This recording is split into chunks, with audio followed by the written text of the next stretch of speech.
Hey there guys, welcome to the first video of my new channel. On this channel I'm going to do Let's Plays, games tips, old games, new games, whatever I feel like playing. For my first Let's Play I'm going to be running through Metroid II, Return of Samus.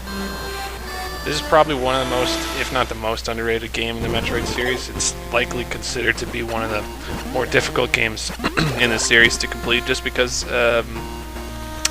well, when you save you don't get healed. There's no convenient health or missile refill stations really anywhere, and there's no map. So there's no map, but this map is huge. It's massive for a Game Boy game of its time. So since there's no map, you're mostly going to be, spending a lot of time running through the same areas, trying to figure out where to go next, memorizing places that you've already been, especially on your first playthrough. And most of the areas all look very similar. So at the moment I'm making my way through the first area down to the first Metroid we're going to kill. The way this game works is that different areas get unlocked as you kill more Metroids. The more Metroids you kill, the further you can progress into the game. As you can see down at the bottom of the screen, in the bottom right, there's a little picture of a Metroid with number 39 beside it. That's telling me how many Metroids are left in the game. Once you kill all of the Metroids, I'm not sure if it says, there's probably says there's one left right before the Queen, but anyway, the object of the game is to kill the Queen, who's the last Metroid, I think, and then escape off the planet. So now you can see the counter's going to go down. Soon the screen is going to start to shake. Probably towards the end of this room, I believe. Yep, there it is.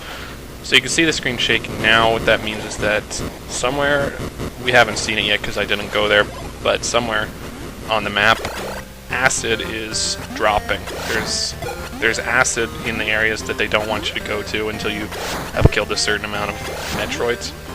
And that shaking means that acid is gone, and I can progress further into the map and get some sweet items, some sweet upgrades, kill some more Metroids. So that first Metroid that I killed back there is called an Alpha Metroid. I'm pretty sure it starts with Alpha, and then it goes to Beta, Theta, and Zeta, and I'm not sure if there's another form somewhere there in between. I just can't remember. We'll see as we go, get further into the game and we start seeing them all for ourselves. But they get progressively harder. The Alpha ones are pretty damn easy to kill. Four or five shots with a missile takes them out, and they don't really have any. Their attack is pretty easy to dodge. I'll probably still get hit by a few of them, but pretty easy to dodge, pretty easy to hit, pretty easy to kill. The first upgrades that we're going to be tracking down here. There we go. First upgrades are going to be I think the bomb, the morph ball bomb, and the spider ball. So the bomb just is, I'm sure everyone who's ever played a Metroid game knows what the bomb is, the morph ball bomb. You're rolling along, you hit the B button and you drop a bomb. And it can be used to hurt enemies, although it's not particularly effective at killing enemies. I don't really use it for that ever, but the big use for it is to blast open areas, destructible objects in walls that allow you to sometimes find secret tunnels or just progress to areas that you couldn't get to without the morph ball. And the spider ball, it allows you to climb up walls, climb along ceilings, and that's where you're going to find a lot of the hidden items, is climbing up the walls with your morph ball to secret areas, or finding secret tunnels, blowing up destructible doors to secret tunnels, that kind of thing. And it's definitely two of the best upgrades in the game. And that's probably why you get it so early on here. Moving along, I'm going to be skipping some of these enemies a little bit. There's no need to really stand by and kill them. Most of them can be skipped anyway, so we're just going to do that. This is a save station. This is where you save the game. I might as well save it here because I'm not really going to use it, but just show you what it looks like. Down here across this tunnel is this room behind the missile door. This is where you get the bomb upgrade. There we go. Got the bombs, and gonna be using it to bomb the floor here and get this missile upgrade. So as you can see, it's kind of the bombable areas, bomb destructible areas, they don't really, a lot of the time you can't really tell that they're destructible because they look exactly the same as everything else. A lot of trial and error probably led people to find out where they all are. Probably a lot of time was put into finding them.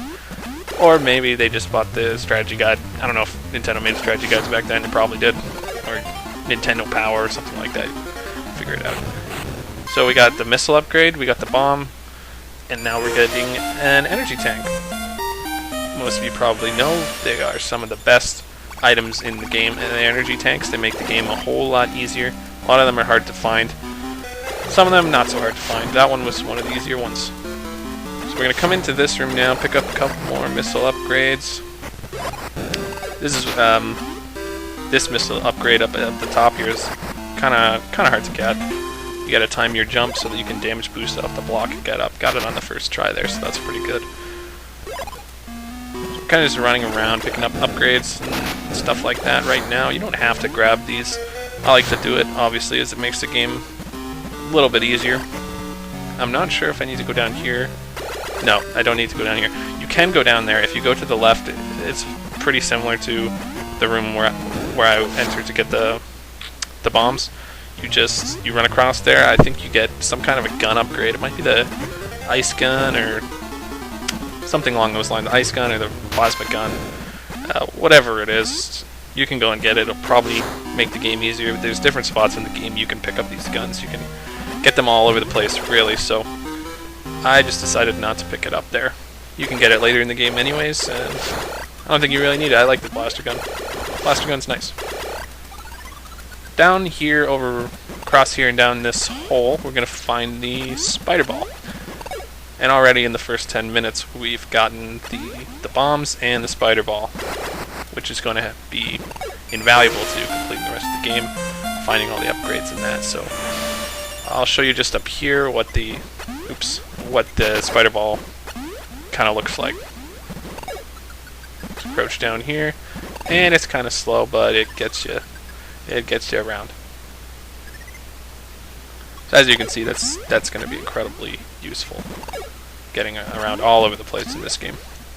So now that we have the spider ball, we can come up here and kill the Metroid that's up here. And you see that broken glass-looking thing on the floor there? That's kind of I think that's like a Metroid shell. It's kind of an indication that there's a Metroid nearby, probably worth exploring around to see if you can find one.